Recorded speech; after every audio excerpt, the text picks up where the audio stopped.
پیارے بچوں، غور سے سنیں اور آخر میں پوچھے گئے سوالوں کے زبانی جواب دیں۔ سمیرا کو پرندے بہت پسند تھے۔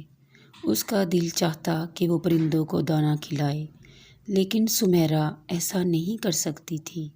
اس کے آس پاس کہیں بھی پرندے نہیں تھے، کیونکہ اس کے محلے میں درخت نہیں تھے، اور پرندے تو درختوں میں گھونسلہ بناتے ہیں۔ پھر ایک دن سمیرا کو اس مسئلے کا حل سمجھ میں آیا۔ اس نے اپنی سہیلیوں کے ساتھ مل کر جگہ جگہ پودے لگائے۔ اب سمیرا ہر روز ان درختوں کے بڑا ہونے کا انتظار کرتی ہے۔ اب پیارے بچوں، سوالات کے آپ نے پیراگراف کو سنا، اس کے جواب دیں۔ سب سے پہلا سوال، سمیرا کیا چاہتی تھی؟